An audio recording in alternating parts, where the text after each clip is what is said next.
For you, a Churchill Fellowship is a once-in-a-lifetime opportunity to follow your passion and immerse yourself for 4 to 8 weeks in learning from practitioners and innovators in other countries, and bring that learning back to inspire change in the UK. Who can apply for a Churchill Fellowship? We welcome applicants from all ages, from all backgrounds, and from all professions. We recognise and value lived and learned experience. Across the fellowship, we've had fellows who are as young as 18 and fellows who are in their 70s. We do have eligibility criteria, and you can see those listed on the slide there. And there's also information in our applicant pack and in our frequently asked questions. So to apply for a fellowship, you do need to be a UK citizen or an Irish citizen born in Northern Ireland. And we do ask for proof of citizenship should you be shortlisted for interview. You must also be currently resident in the UK, and this also includes the Channel Islands and the Isle of Man. And you must be 18 or over at the time you apply for the fellowship, or to have turned 18 by the 31st of December this year.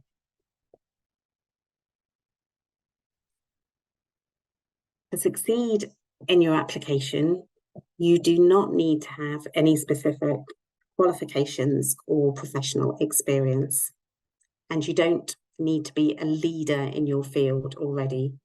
We assess applications on your potential to make a difference to people and communities in the UK, not on your past achievements. You do need to be passionate about the project that you're applying for, and to explain clearly in your application what you already know about the issue that you wish to explore, and why you need to learn from overseas, and how you will apply that learning to benefit the UK. In our selection process, we do prioritise individuals who have had limited previous opportunity to learn from overseas, to develop their thinking and expand their knowledge.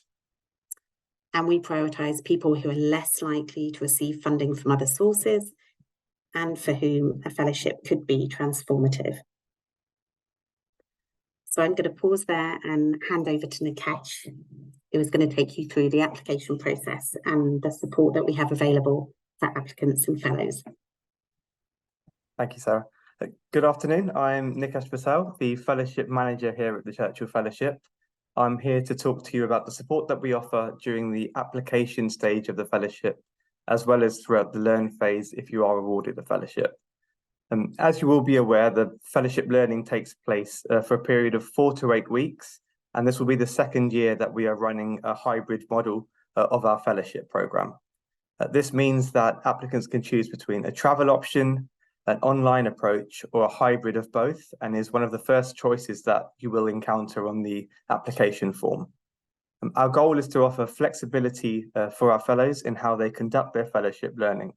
While some fellows projects may benefit from in-person travel in specific countries, other fellows or projects may benefit from online learning, which increases the accessibility for gaining global knowledge in a vast array of countries when compared to normal travel. Online learning has also proved extremely beneficial for fellows with accessibility issues or caring responsibilities, and so we felt that it was important to continue to offer this to prospective fellows. Online learning can take place either from home or within self-contained accommodation, depending on your preference and needs. The hybrid approach, which generally contains a phase of travel and a phase of online learning, is also popular, and it offers the best of both worlds. So please do think through which format best suits your requirements and your projects before you apply. The next major choice that you will come across on our application form is which thematic programme to apply under for your project. This slide lists all of the current thematic programmes, and each of these thematic programmes has a dedicated web page with further information that can be found on our website. So please do spend some time to read through these if you do require any further clarification on a particular thematic programme. Next slide, please, Ali. Thank you. Projects may span across multiple thematic programmes or may not fit within any of our individual thematic programmes. If your project does span across multiple of our thematic programmes, please submit it under the thematic programme in which it has the most in common or is most relevant. We're always able to move the project into another thematic programme at the long listing stage if we believe that it fits better there. So please do not worry if you do choose an option that isn't the most ideal from the outset. When deciding on which thematic programme to submit your project under, please do consider the following two questions. Which sector would most be interested in able to deliver the change that you're looking for? And who is most likely to benefit from the project? And which sector would offer you some levels of support for your project? Hopefully, once you've had time to consider these, the answers to these two questions will help make it clearer which thematic programme your project should go under. However, if your project doesn't fit within any of our tailored thematic programmes, please do submit it under our open theme, which contains a vast array of projects that don't fit within any of our other specific tailored thematic programmes. As you already know, our applications are now open and will remain open until the 14th of November at 5 p.m. The application form itself is located online on our website, and every question on our application form has descriptive detail in brackets with corresponding character limits so that you know what type of information to include in each question. The questions that are marked with a red asterisk are imperative and must be answered in order to be able to submit the form at the end. The application form also has a save feature in case you need to take a break or mull over any of the questions for a period of time and then come back to fill out the application form. We do recommend typing out your answers and editing them in a Word document before copy and pasting them into our online application form. And this is to spot any errors and prevent any technical glitches.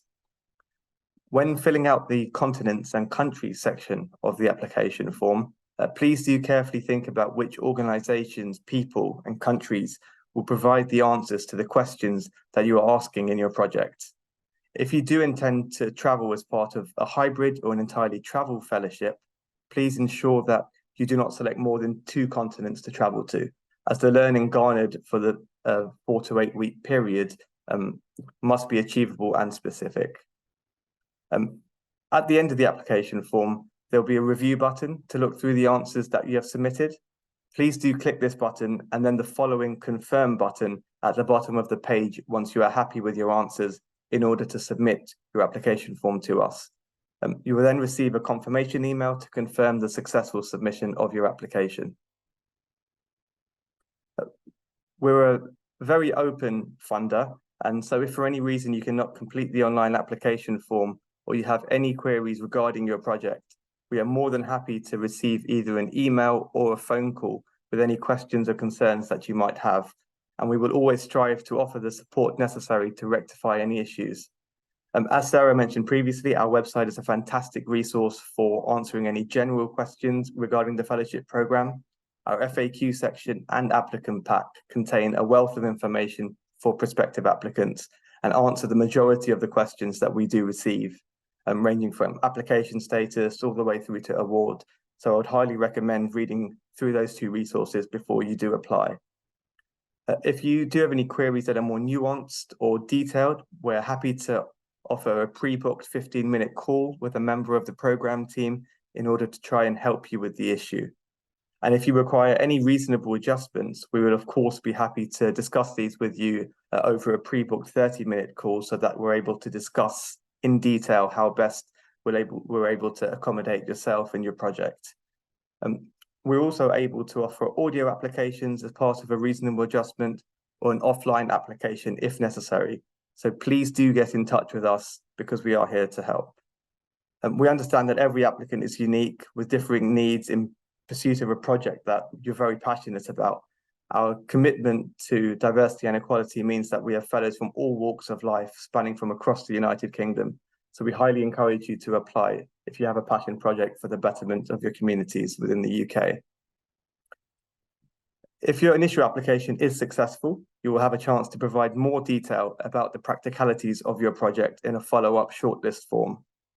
We understand that plans and research do evolve over time, so please do communicate that to us when necessary, as we're very open to hearing your thoughts and suggestions, as well as providing any help with the shortlisting form where possible. To that end, we will be providing a rate card for countries in order to help the shortlisted applicants budget for their proposed trips. If you are successful at this stage, you will be offered an interview where you will get a chance to meet us face-to-face to discuss your project more openly. If you do require somebody to support you throughout the interview, we're more than happy for you to bring them along to sit in on the interview with yourself. Additionally, if you have any accessibility requirements, we will of course do our best to accommodate them throughout the process. And during the interview, you may also bring a piece of A4 notes for reference. If you are then awarded a fellowship preceding the interview process, you'll be invited to our Connect and Inspire event, where you'll have a chance to meet the staff team as well as your fellow cohort.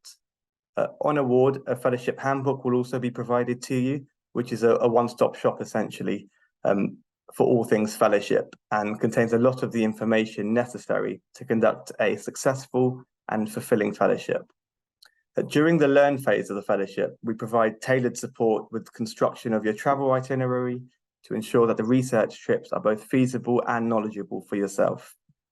Where necessary, either due to an unsafe situation within a destination country or due to the nature of the project being undertaken, we will also create a safety plan with a fellow to ensure that they feel safe and supported during their learn phase.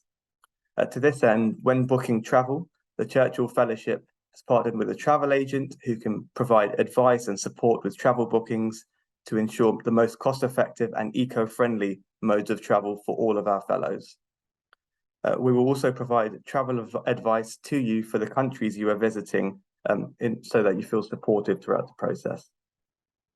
Additionally, we'll automatically insure all of our fellows for their research trips once the dates of their travel are planned. And we're also able to accommodate into your grant budget the travel costs, accommodation, and living expenses for a support worker to accompany you on your research trip should you require this. It is important to outline the requirement for a support worker in both your application and your shortlist form. In case of any emergencies while you are out on your learn phase, there will be an emergency contact information provided to you for our insurers, our travel agent, and the Churchill Fellowship team, so that you feel safe in case anything arises. So these are the levels of support currently offered by us during the application and learn phases of the fellowship. We do find that lots of our fellows do access support from peer groups or through their employers externally to us as well. And lastly, this slide contains, sorry that the writing's a bit small, this slide contains the key dates in our application timeline, and so I'll quickly run through these with you. As I mentioned previously, and just to reiterate, our applications are currently open and close on the 14th of November at 5 p.m. sharp. And we unfortunately cannot accept any late applications. In February next year, all applicants will be notified whether they have been shortlisted via email. If you are chosen to be shortlisted, there'll be a shortlist form to fill out and submit during this time, as I mentioned previously, and we'll also contact your referees at this stage. Following on from this, the period between the 22nd of April to the 17th of May next year is our interview period for all shortlisted candidates, and the interviews are held in our office in London or via Zoom, depending on which you prefer. The exact date of the interview will depend on which of our current thematic programs your application falls under, and these dates will be published in advance on our website. In June next year, all shortlisted candidates will be told whether they have been successful or not by email, and at this stage, this is confidential until our public announcement for the new fellows, which takes place the following month in July. And also in July on the 3rd is our Connect and Inspire networking event for fellows. And the final important date to note is the 1st of August next year, which is the date at which all new fellows can begin their overseas learning. So I'm delighted to now hand over to Zara Todd, the first of two wonderful fellows who will be talking to you about their experiences with the fellowship. Hi, everyone. So I did a Churchill Fellowship about 7 years ago. I'd heard of the Churchill Fellowship a few years before. Some people I'd known had gone on it, but I didn't really understand what it was. And then I was in a bit of a kind of confusing point in my life, and I was like, actually, now is the time for me to go and research something I'm passionate about. Um, when I started looking at the Churchill Fellowship, the biggest challenge I had was actually I had too many ideas. Like there were lots of different things that I was like, that would be really cool to go and see how another country did it. And so the biggest challenge for me starting was actually to work out what I wanted to do and choose between the options that I'd created in my head. And in the end, when I decided what I wanted to focus on, it was the thing that no one else was talking about or thinking about. And I hadn't seen anyone else doing anything about it at the time. And so I was like, there's a gap here. There's something that people, there's a problem that I see, but there's something that people aren't looking at or thinking about. So that kind of helped me decide that I was going to look at leadership in disabled people's organisations. Um, One of the biggest concerns for me is I'm a wheelchair user, and I had researched what I was interested in, and the place that was most appropriate for what I was interested in was Australia and New Zealand. And I went, halfway around the world. It's a bit of a like a bit too much to do on my own. So one of the things that I needed to sort out from the Churchill Fellowship was actually, can I take someone with me? Because I'm not going to be able to travel halfway around the world on my own as a wheelchair user and then travel around the countries. And so when I was building my application, I budgeted for the fact that there would be extra costs to do with having another human being with me. And I found a human being that was willing to come away with me for 2 months to the other side of the world. One of the things I think is quite important is I chose to do my fellowship in one big chunk because that was what was accessible for me, both in terms of taking time out of work, but also the travel thing, like to go to Australia, to come back to the UK and go to New Zealand is just too many flight hours.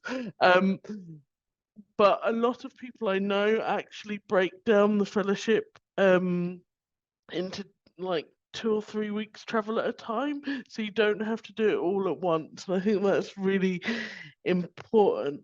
When I was writing my application, at the stage that some of you will be at now, the thing that I did, I knew why I wanted to go to Australia and New Zealand, but I didn't already have contacts with the organisations that I wanted to look at.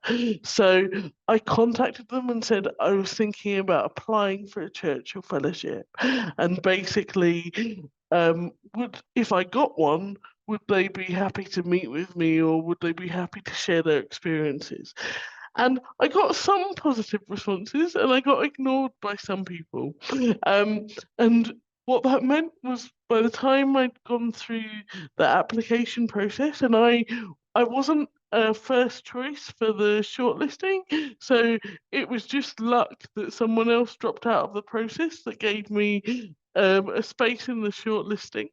By the time I got through the process and knew I was coming, I contacted everyone again and I started to get a bit stressed because some of the organisations that had responded to me had now gone radio silent. So by the time I actually did my fellowship travel, I only had 6 meetings booked in with people in the respective countries, and I was like, this isn't enough. Churchill are giving me money to do this. Six organisations doesn't feel like it's cutting it. Now I now understand that actually 6 organisations is fine, and quite a lot, because some people will just go and do something with one organisation and that's fine. Um, what ended up happening to me is the few people that I met to start with got really, really excited about what I was doing and why I was coming to talk to them. And they started suggesting that I talk to more people and more people and more people. By the end of my 2 months in Australia and New Zealand, I had spoken to 16 organisations and 64 people, because every time I went to speak to someone, they were like, you must speak to this person, this person. Now, one of the things that intimidated me a little bit about the fellowship was like, what do you have to do to justify having gone? And the idea of writing a report was mildly terrifying. Like, how do I capture all of the data that I needed to? And partly to start with, I started doing a blog of my journey, but then I realized the more people I was meeting, it became really unsustainable to blog about it as I was doing it, because I was meeting so many people. And I ended up writing my report, but it took me quite a lot longer than it was meant to. But when I finally got it published, I sent it round to all of the um, organisations that I thought would be interested, and it was picked up by a lot of different organisations. So the disability sector, I was invited to do a meeting for DPOs in London where I talked about what I'd learned. I also had my report picked up by the National Lottery Community Fund, that used it to help design some of its lived experience leadership funding pots. And then on top of that, it was picked up by infrastructure bodies that were interested in disability and leadership.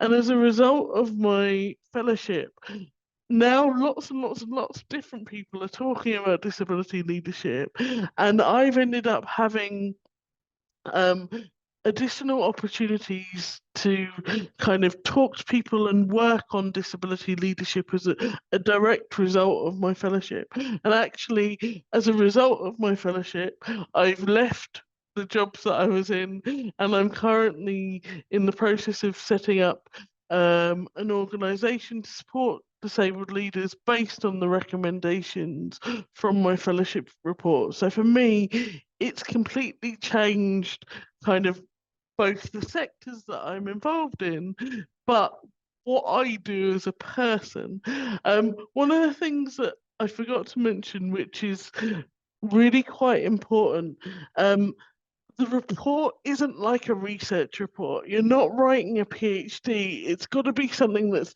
accessible to people, that they can use, that isn't like so complicated that they're like, why am I reading this? Also, I'm not technically competent enough to do this, but I've seen people do video reports instead of writing stuff. And actually, it's about being accessible to people, and so that what you have done is useful.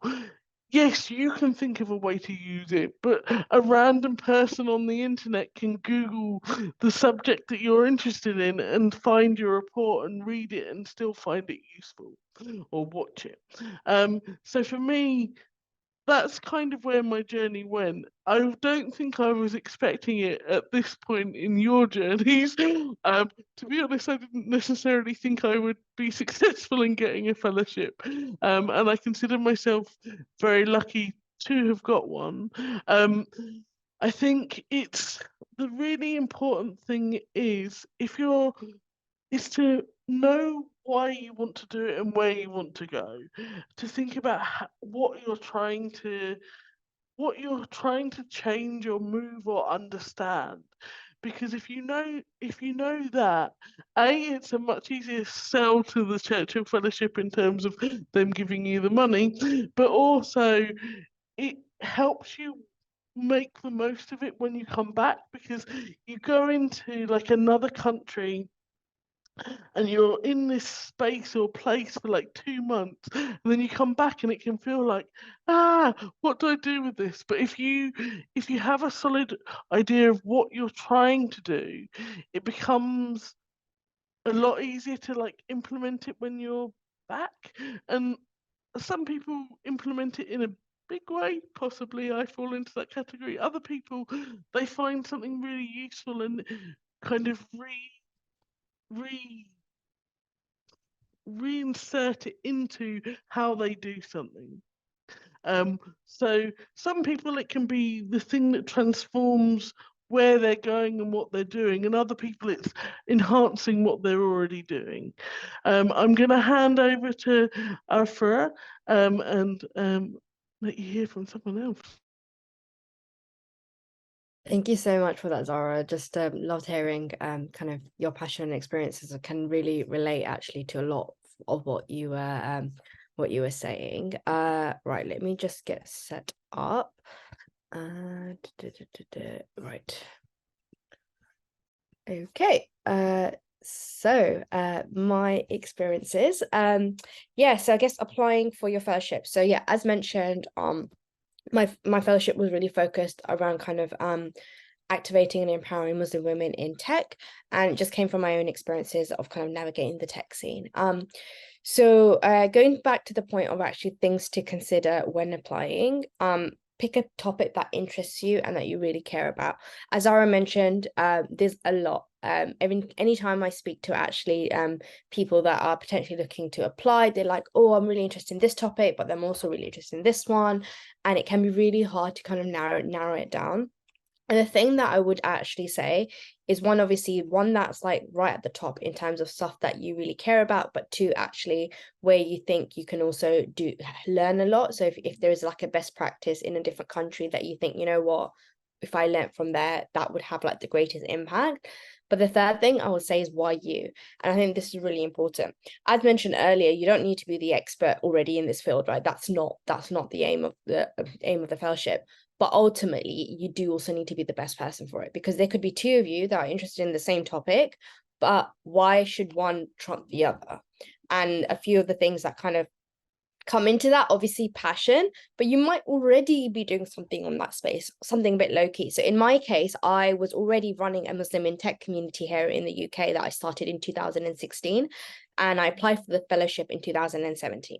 So I was already doing something, you know, on a much more smaller scale. And because I was running that tech community, I noticed the gap that actually when I was trying to put together these meetups, I couldn't find Muslim women to actually speak on my panels in the UK. But when I would Google, I would see, oh, there's Muslim women in tech in America, in Pakistan, in the UAE. So that was something that kind of was why I started to really lean in towards that topic. And also obviously being a Muslim woman in tech myself, again, kind of gave me that special USB to be the person to do this topic. And in a sense, that's kind of, I guess, what a lot of my personal brand is now around as well. Distributing your research. Zara mentioned that people did different things. So I have a learning disability. I'm not an academic writer. I am now, thanks to ChatGPT. But before, this is, you know, back in 2017, you know, we're writing just definitely, I've just never been good at it. So that was a big caveat, because when I would naturally look on the website, I would see these really long PDF reports, and not to discredit them, that's definitely the space needed for certain industries. But actually, in terms of what I was doing, was really focused around the topic of inspiration and kind of breaking down things into a much more digestible format. So I actually vlogged my journey, and I did little video interviews, and so I kind of had that like on my YouTube. But then off the back of that, I'll drop the link in the chat actually, so you can have a look at my report. But I actually basically created a website. I've now put that website as part of my main website, because I didn't want to carry on paying the fees for a separate website, but I've still kept the content alive.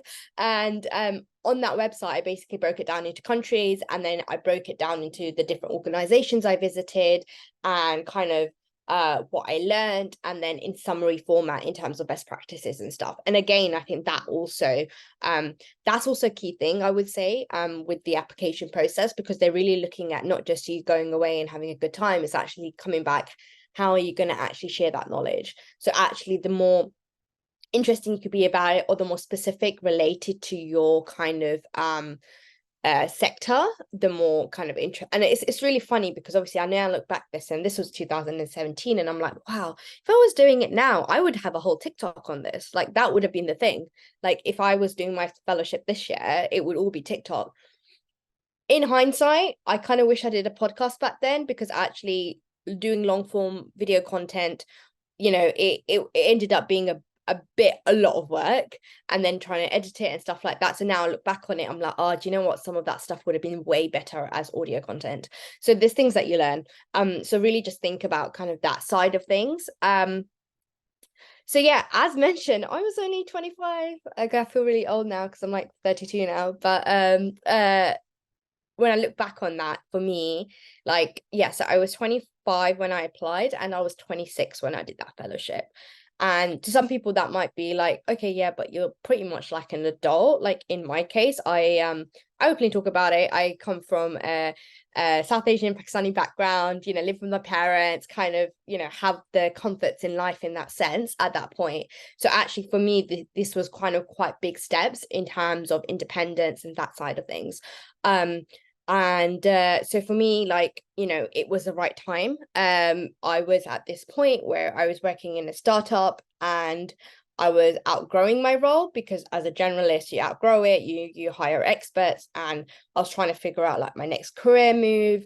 And then at the same, so I was a bit like, I just need something a bit different to kind of do that. So actually by leaving that role at that time, I ended up freelancing that year and doing my fellowship in that year. I appreciate that I had the privilege because I lived at home and I didn't have to think about bills and things like that. So I had that. But I think going back to yourselves, is this the best year for you to do it? I think that's really important, because you might find actually, you know what, you've got some really close family weddings, all sorts of things going on this year, whatever it is, someone's having a baby, like it might not be the right year for you to do it. And it might just be better to just actually apply next year. Just really think about like what's coming in the next 12 months for you, and how it kind of slots in, and does it make sense for you to do it practically. I also had not actually told my parents about applying for the fellowship until I actually got it. That was a risky move on my part, because I just wasn't sure how they were going to react to something like this. So I just decided not to tell them until I got it. And I remember, I wonder if they still do it, but back then, the Churchill, they used to send you a letter, and it was in this letter that you actually get told that you get given this fellowship. So I remember like keep checking the post like days in advance, knowing, thinking I'm not getting this letter, and it like arrived like on the last day or something. And I remember getting this letter, like shaking my head, and then I opened it in front of my dad while he's watching TV, and my dad was watching this random Pakistani news show, and he basically just said, oh yeah, this army general, he's talking about how our kids should be in different fields. Like the timing of that whole thing was just insane. And as a Muslim, for me, that's just like God's way of like setting things up. So that's how I told him, and he was a bit like, oh cool, yeah, that sounds good. And again, I picked countries that my parents would actually be comfortable with. Obviously, you know, as Zara mentioned in her case, she really had to kind of think about going on the other side of the world and having the extra support. For me, it was like, okay, which countries actually are my parents going to be comfortable with? So I went to America. I did have family there. I visited them for 2 days, but I did it. You know, I still had that thing of, oh, we could go visit that uncle there. And at that point in time, I was just like, yeah. And obviously Pakistan is kind of where my parents are from. So I stayed with family when I was there. And then like Dubai I'd been to before and stuff. It's quite a safe country. So again, I knew my parents would be like completely cool with that.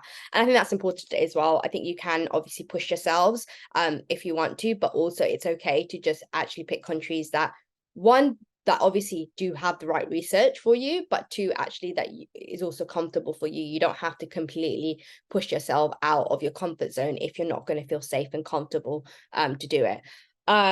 Practical considerations. So I think I only applied for about 4 weeks of grant. And as I mentioned, I ended up leaving my job, ended up having a bit more time. I was freelancing in between. So I ended up stretching it to be about double. In the end, I think I spent about 4 weeks in Pakistan, 1 week in the UAE, and 4 weeks in America. It was the other way around. America came first. And I did that one, a bit of personal savings allowed to top it up. But also you will need to find you will, regardless, you will need more time, money, budget. So really think about that. Zara mentioned earlier about when you get there, people are going to be like, you need to talk to so-and-so, you need to talk to so-and-so. it can be very tempting to really pack out your schedule, but create those spaces in it for those organic kind of connections to emerge, so you can kind of meet them. And then, yeah, just think about how you could be savvy about saving on accommodations. You don't need to go stay in 5-star hotels. You can for one night, treat yourself. But, think about Airbnbs and that kind of stuff, because that's kind of like, I stayed with family in Pakistan. Again, that's how I kind of saved a lot of things. In America, I did Airbnbs. Again, I had great experiences. I mean, my Airbnb host in San Francisco, he took me on a scooter tour around San Francisco. Like, these were like really the amazing, like unique experiences I was kind of just being able to have. Planning the fun. I think this is important. You might not ever go back to these countries. So really think about actually what are the fun things that you want to see while you're out there. I had actually friends fly out when I was on the West Coast. We did Universal, we did Disney, we did San Fran. Like, I had them kind of just come along, and think there was like a 1 week as part of my trip, which was just really had my friends over at that time.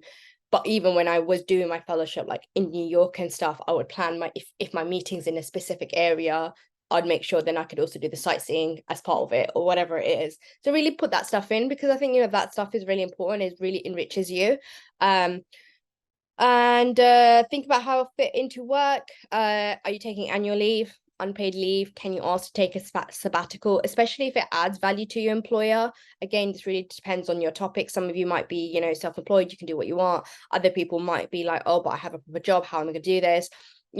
Maybe you're a teacher and there's something that you will learn abroad that could really, whatever it is, like, just really think about actually if it adds value to your employer, you can actually have an interesting conversation with them to actually be like, hey, could I take a sabbatical? Could I take 3 months off? And also, you don't have to do it as one big block. I split mine up, I think I did America in July, Pakistan around kind of October, November time. So again, think about how you will potentially kind of do that. Impact on me personally, I always am a massive champion. Life-changing is definitely the word that I describe it for me, in terms of my personal life, in terms of my confidence, in terms of all sorts of stuff. It developed me as a thought leader, developed my public profile further. As I mentioned, I was already doing this kind of Muslim in tech stuff anyways, and then to have this international perspective on it just kind of added a really other thing that, I get invited often to do talks. I've spoken at Google and all sorts as well. And then, yeah, just to kind of talk about a bit about my timeline. So I got mixed there. I think I was thinking. So 2016 wasn't the lockdown grant. That's when Mosaic Makers was founded. That accidentally swapped there. 2017 is when I did the fellowship. I don't know what happened there with my timeline. Something happened wrong with my timeline. So 2017 was the fellowship year. 2020 was the lockdown grant year. And 2021, we started to do some international chapters where volunteers in that community basically host meetups in different places. So we've got a chapter in Manchester, in Boston, America, Toronto, Canada. 2022, the Churchill Activate. So actually the lockdown grant and the Activate grant, these were special grants actually by the Churchill Fellowship because of the lockdown period where they were supporting existing fellows. So actually I got a very tiny grant back in the lockdown, which helped me to develop some careers program that I was kind of doing because I couldn't do events and I couldn't do meetups. So I had to try and figure out how to help the community.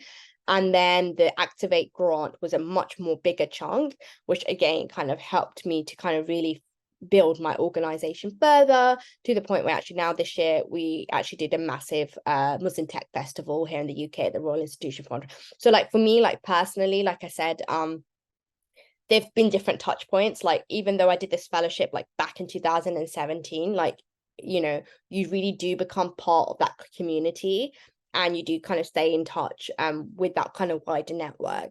And honestly, it's one of the best experience, I would just say. And like I am like super passionate about getting people to apply for it. So like just take a chance, really, like just put it in, especially if it is the right time for you. And yeah, that's it from me.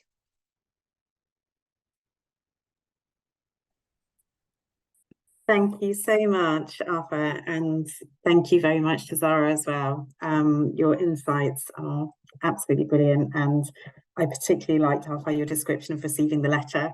I think unfortunately we now do it by email, so so we don't have that same thrill of receiving a letter in the post. But yeah, thank you both so much for sharing everything about what sort of motivated you, what you were thinking of when you applied, and how to decide which program to apply for, and to really sort of narrow down your project, have a focus. I think that's all really fantastically useful and helpful. And also to hear what you've done since carrying out your Churchill Fellowship as well. So now we're going to open the room to questions. We do have some questions in the chat, so I'm going to invite other members of the team also to sort of introduce any questions that have come up. And I think we have unearthed there's a little bit of inconsistency perhaps around referees. So just to clear that up, that should be, you should be providing referees that you've known for 12 months at least. And they don't have to be referees related to the specific field of the fellowship that you're applying for, but just people who know you well. Okay, so who would like to kick off? Please put your hand up if you would like to ask a question, and we'll do our best to spot everybody. I have a nice long list of questions that I've written down from the chat, if that would help to get us started, if no one wants to go first. That's excellent. Go for it, Ellie. Okay, so perhaps we'll start with one for our fellows. How many places do you think is feasible to visit if you're doing an 8-week fellowship? So I went to 2 countries. Obviously Australia is very large, and I went to, I think, 6 cities or places in Australia. One of the things that I was very glad that I did, but it was completely by accident that I did it, was I went to Sydney twice in my fellowship because of logistics around travel.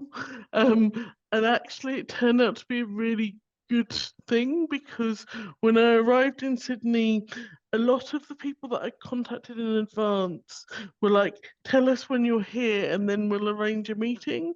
But actually that was a bit too close, and so I was like, I'm here for the next 3 days, and they're like, can't meet you in the next 3 days, but I'm back again in 6 weeks time. And that for me was very, very useful. I think in retrospect I probably should have gone to less cities, although I'm very grateful for what I did. I think it depends on how you want to do your fellowship. So in my case, I wanted to speak to as many people as possible about the subject that I was interested in, and that really enriched what I did and what I learned and what I brought back. For other people, it might be much better to be in one place for a bigger length of time, so that you can get really in depth into how something is being done, like shadowing or something like that. Thanks, Zara.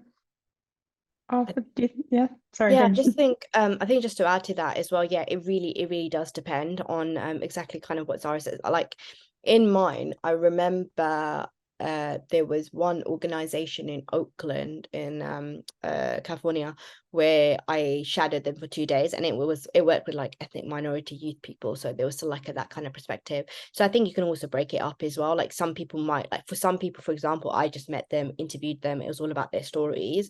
And then there were some organizations where actually I spent, like, I know in Pakistan, for example, when I was in Lahore, I was like based in actual like a co-working incubator space for like 2-3 days, and that kind of allowed a bit more kind of organic time. Again, countries are big. It really depends. You might have 1 or 2 places where I would say if you get a mixture, that's probably a better approach, because one, you can kind of almost like live in their shoes if you do get to shadow them and stuff.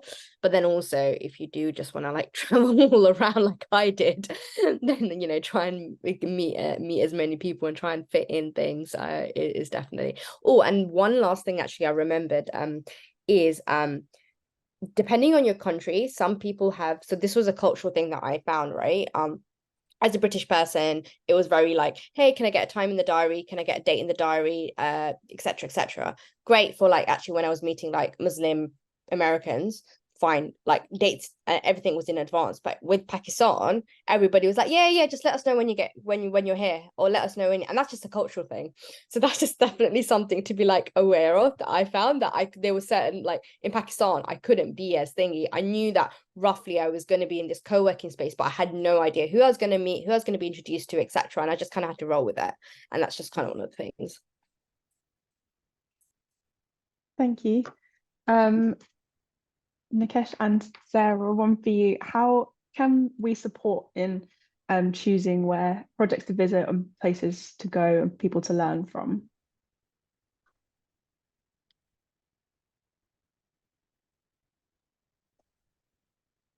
In terms of choosing where people decide to go, we can't really advise on what countries you decide to go to. That's very much up to you and what you want to do in your fellowship, and obviously you know best, because it's your idea and your project.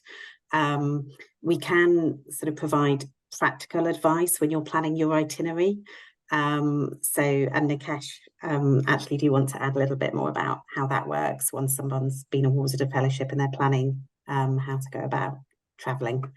Yeah, so the logistics around where to travel, when to travel, we can help you with when you come to plan the itinerary. But at this application stage where you're trying to decide who's best to connect to really get the answers for the questions that you're posing in your projects, that I think that requires a bit of research on your side, because you know your project the best out of anyone. It's your passion project, and so once you become a fellow and you come to plan your itinerary, we can help with that. We can tell you the most economical routes, the most eco-friendly routes, and we can help out with all of that. But just the initial stage, which requires the research, I think it should really come from you, because you know your project the best.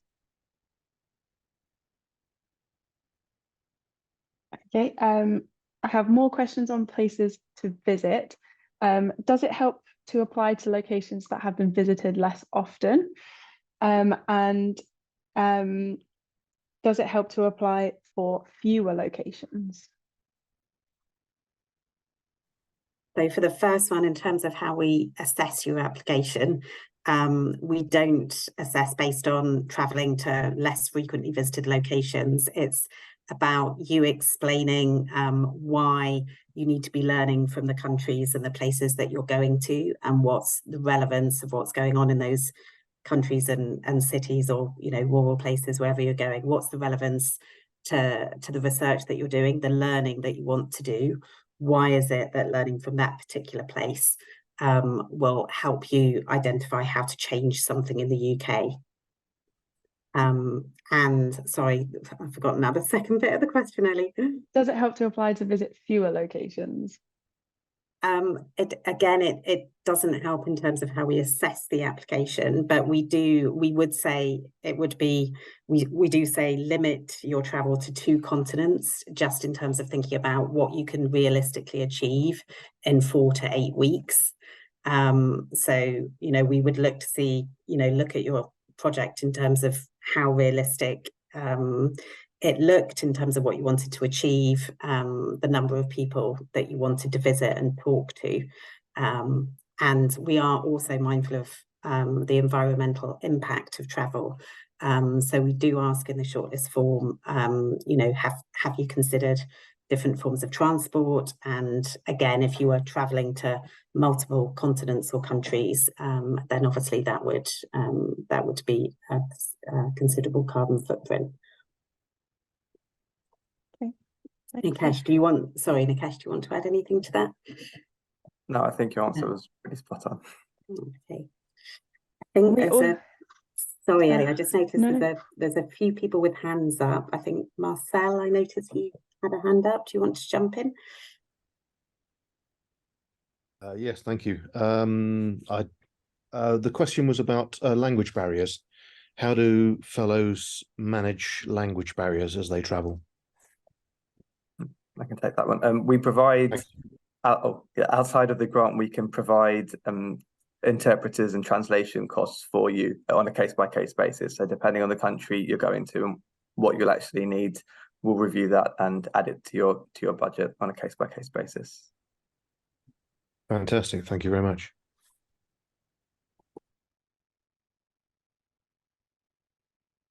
Okay, Caroline, do you want to go next? Thank you. Just a quick one. Sorry, it may be in the chat, but I couldn't see it. Is there a list of previously funded fellowships within each programme? So if you go on our website, you can search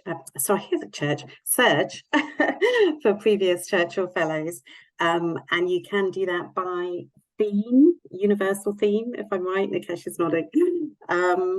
But our programs do change sort of roughly every 3 years. So there will be sort of programs that are sort of at the beginning this year, so they might not have been exactly described in the same way in previous years, but the best thing is just to search by universal theme, just to get a really good sort of cross section of fellowships that people have done before. But again, just also to say, because there was a question in the chat, if somebody has done a fellowship on a theme or sort of topic that's similar to the one that you want to explore, that doesn't mean that we wouldn't fund you to do that, because we assess each application individually and on its potential to create change in the UK. That's great. Thank you. Jess? I think Feeney was before. Oh, sorry. Oh, Feeney, Jess, that is the sorry. kindest thing anyone's ever Hi. done. Thank you so much. I'll be really brief. It's Feeney. My question is actually in the chat. My theme is linked with creative aging and health and well-being. Should I wait until I offer these themes again, or simply put into open or shoehorn into arts and communities, or circuitously into physical activity? That's, well, first of all, I'd say I wouldn't shoehorn to try fit into a particular theme. I mean, it does sound, obviously, without knowing a bit more about your project, it does sound that it could fit into arts and communities, but it's really sort of up to you to make that decision. Open, I would say about open, it is more competitive, so that's something to bear in mind. And also to say that if you apply this year and you're not successful, you can always apply in subsequent years as well. So if that helps you with the decision. Yeah, that's helpful. Yeah, okay. Can I just add, like, what I did my fellowship in, I didn't feel like it fitted in anything. So I applied through Open and I was subsequently put into a category. So, like, if you really are, like, not sure, then just get an application in. If this is the right time for you to do it, as in to do the fellowship, it's better to like get it in and kind of trust that the fellowship will work out where you best fit, than to hold on until a future point where it might not be as good for you. Thank you. Thanks, Sarah. Yes. Hiya. Thank you to the speakers, by the way. I've got loads of notes and it's really helpful, so thanks for that, for sharing. My question was around the budget, actually, just to be sure that I know where the money is being spent on and stuff. Does it cover just the travel, or is it sustenance? Is it, I just wondered if, I know we drafting up that budget as well. Yeah, so the budget would be for your international flights or trains, the internal travel in the countries you're going to visit, and then your living costs, so accommodation costs plus food and drink.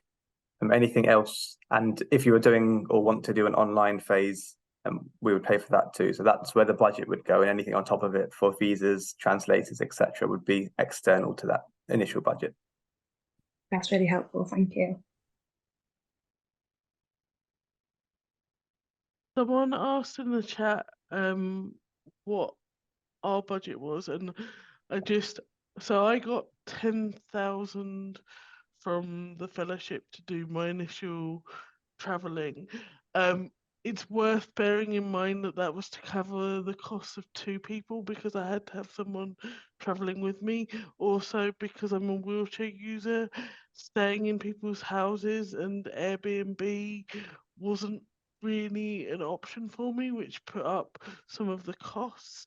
I would say personally, partly because I decided to travel a bit where I wasn't doing the fellowship, but also because there were extra costs, I ended up probably paying an additional £2,000 or £3,000 on top of what I got from the fellowship to cover the time I was away, just because it was expensive. And certainly one of the challenges that I had was having to find accessible accommodation, and sometimes the accessible accommodation was more expensive than what I'd budgeted for the number of days that I was away.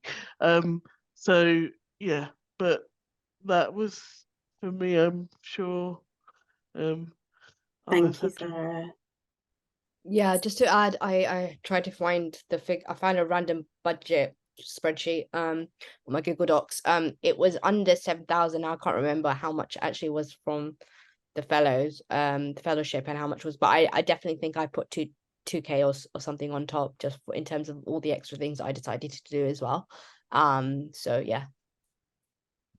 Thank you. Thanks, Zara and Arfah, for that. And it kind of helps to illustrate, we don't say what a typical fellowship grant is, because we do set them on a case-by-case basis, because it depends on where you're going, it depends on the length of time you're there. And as Zara's explained, it depends on whether you require sort of additional budget for somebody to travel with you, or obviously if you're looking for more accessible accommodation, and travel costs may also be more.